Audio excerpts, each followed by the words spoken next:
Hey there, what's up? It's Carla Holden from herbusinessboutique.com making you a video this week. And if you can see behind me to the right, you'll see I have some flowers and some cards. And I celebrated my birthday this last week. Friday was my birthday, and I went to Disneyland. Then I had a big party with all my friends on Saturday night. So I have this display of love behind me, which is so awesome. I get to see it when I walk up the stairs in my front door. All the cards that I got, all the love that I got from friends, and it's been a really good week. I also have a new hairstyle. I decided to go a little shorter for now. You know I'm always changing my hairstyle. I have a new lip color. This was a birthday gift from my mama. This is it right here because I put it on right before I came on here. It's a red lip color by MAC called Dance With Me. And I like it because if you have a skin tone like mine, orange reds don't look good. You have to get a red that has blue tone in it. So this one I feel like is pretty on point. Kind of liking it. Okay, then I've got my water. I'm hydrating. I love this bottle. My wonderful friend Kavisha gave me. It's from Australia. Okay, on to what I'm actually talking about today. So today's blog post is about the things that people do not tell you when you're starting an online business. And the story I tell is about my first online business, which I didn't even realize it was an online business when I started it. But back in 2002, I started my first website, carlaholden.com. I started a record label. I recorded an album. I printed up 2,000 CDs, stored them at my parents' house, and knew, okay, I had to figure out a way to hustle and get myself out there so that I could sell these CDs, make money, and turn music into actual like full-time gig for myself. So I paid a friend money to get my website up, and I don't even own carlaholden.com anymore because I let it go. This was back in 2002, so over 14 years ago, and I didn't know how important it was to own your own domain name. So if you don't have your name and if it's available, go buy it, because now some dude in Tennessee owns my name and I don't even own it anymore. So, okay, I was a musician for years before that. I had been playing songs, recording songs, writing songs, and then I decided to make the leap into turning my music into a business.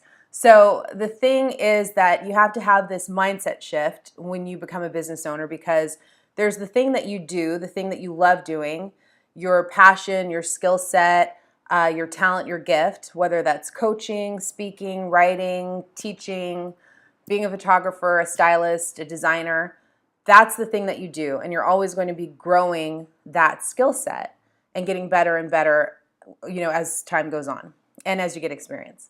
But then there's the business behind your business, and that's where marketing, sales, branding, networking, all of that kind of stuff, even admin things, tech things that you do when you're starting an online business, that's the business behind your business, and that skill set is just as important to grow. So when I started my record label and started booking my own shows and booking tours, I had this weird sort of sense of resentment, like I shouldn't have to do all this stuff. I'm an artist, man. I should just be able to play music all day.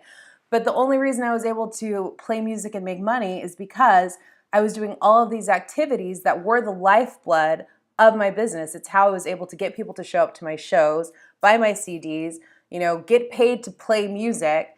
So there's definitely a reward that comes from knowing how to have that skill set. So you're really in two businesses at any given time, wherever you are on your entrepreneurial journey. You have the business of what it is that you do and the service you provide, and then you have the business behind your business, which is getting really good and comfortable with sales, marketing, branding, and all of that good stuff that we need in order to grow an online business. Okay, so I made a list of a few other things for those of you who are starting your online business. Okay. Things that no one really tells you or talks about. Number one, there are no rules. There are no rules. There are none. So there are a lot of formulas and there are strategies for writing copy and there's marketing funnels and sales scripts, but there are no rules. You really can design the business that you want to have. And I've been learning that the hard way because I really thought I needed to follow some certain set of rules, and it's just not true. I think it's really important to have a model someone that you may look up to, or some path that maybe someone else has walked ahead of you, that pulls you forward and gives you some incentive, like, okay, look, it's possible to do what I want to do. But then beyond that, you really can design the offers you want to design. You can promote and market your business in any way that you feel comfortable. So there are a million ways to make something happen. You just have to find the way that's right for you. Okay, number 2, taking risks. So I'm getting ready to take a risk in my own business and investing in a new coaching program that's beyond anything I've done before. So the second thing is really to take risks. And your risks have to be calculated risks, right? So when I'm making a decision about whether to risk something in my business, the first thing I do is make peace with the worst case scenario. So what's the worst that can happen? I invest X number of dollars and I don't see a return on my investment. I spend that money, I lay on the couch and I do nothing, and I'm out of that cash or whatever. So make peace with whatever the worst case scenario is.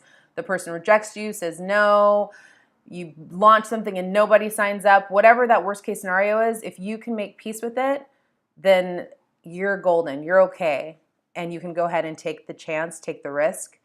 And I'm at a point in my life where I don't have a lot of extra responsibilities in terms of children, and I can really just take probably bigger risks than a lot of women who would, let's say, have a family or kids that they have to take care of and all that kind of stuff. So that's what I mean by calculated. You have to look at your own present life circumstances. I don't have a mortgage, things like that. Look at what you're responsible for and what you can take. That's a stretch, that's a risk, but still know that you're going to be okay no matter what. Okay. Number 3, you have to have your own voice online and you have to use it. So that means that you can be opinionated or you can share your message, or both. I'm not necessarily someone who's contrary, who's going to give these strong opinions about this way or that way. I do have a message about inspiring women to start before they're ready, to take action, don't think so much, really just get out there and do it.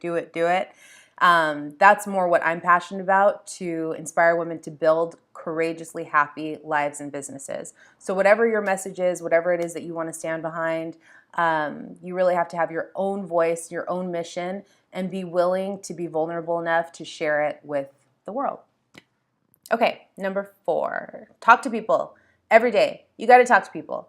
So even with an online business, you might want to be anonymous and just throw up a sales page and see if people buy, or just put something out there on social media and see if people click. But really, if you are new, it's a great way to validate your ideas by actually talking to people and seeing if people want to buy what it is you're selling.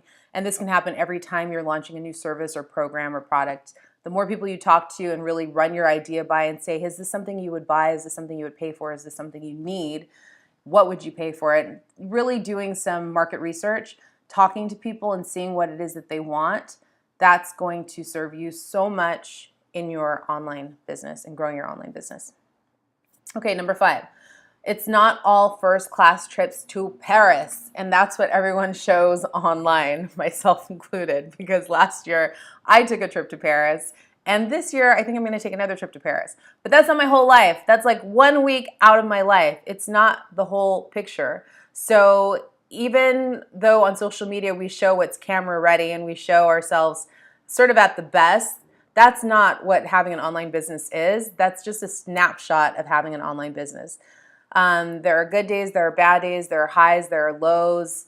There are times where I'm crying to my best friend, wondering like if I'm doing the right thing, where am I going to be 5 years from now, and all of this kind of stuff. So, am I going to post that on social media? Probably not.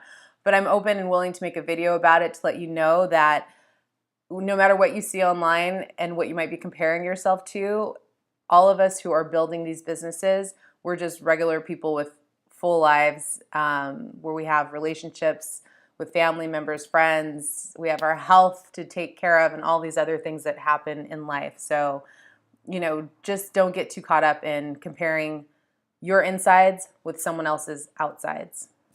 Okay, number 6, I said bad days are part of it.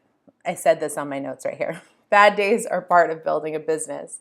So it's okay to cry, like I said. It's okay to feel sorry for yourself. It's okay to sulk. And when I'm having a bad day, I like to go to a movie and just tune out and sit in a dark theater by myself and like just kind of escape from the reality, knowing that tomorrow is a new day. So bad days, part of having a business, part of having life here on planet Earth. Okay.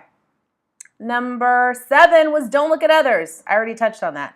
Don't look at others. If other people are doing what you want to do, unless you're getting inspired by it, don't look. Just stop. Stop scrolling through Facebook comparing yourself to everybody and their mama because you know it makes you feel bad. It's a waste of your time, your energy, your effort. And if you are subscribed to people who are making you feel like, oh, I wish I would have done this or I should have done that or they're further along than me, just unsubscribe. Get out of that. Get out of that whole game, okay? Don't look at others. Number 8, I put experts schmexperts because rule number 1 was there's no rules. So rule number 8 is that experts are just regular people who've decided to build a platform and take a stand, but you have your own inner expert. You know, we all have that wise, quiet, still, small voice inside. You can tune into that anytime you need to make a decision, anytime you need to know what to do next. It's always there for your own counsel. So who's the real expert in your life, in your business? You are. Okay. Number 9, using the principle of leverage. This is something I think that's really powerful when you're building an online business. So leverage to me is starting small and using any win that you can think of. If you can think of 1 to 3 wins that you've already created in your own life, business, or for a client, you can leverage that to get to the next level, to the next level, to the next level. So you'll see a lot of people do that online. Like in my industry and coaching, a lot of people leverage financial wins to get to the next financial level. So if you were able to do a successful launch and say make $5,000 and you share that online, people are going to say, wow, she knows how to do that. I want her to help me do that. And you use that win, you leverage it to get to another level. So if you're a health coach, a weight loss coach, and you've lost 10 pounds or you've given up sugar or you've helped a client do either one of those things, something that your person would want to do, then that person is going to be inspired to say, hey, can you show me how to do that? And you can use that to leverage your next opportunity, your next level. Okay, number 10, the final thing.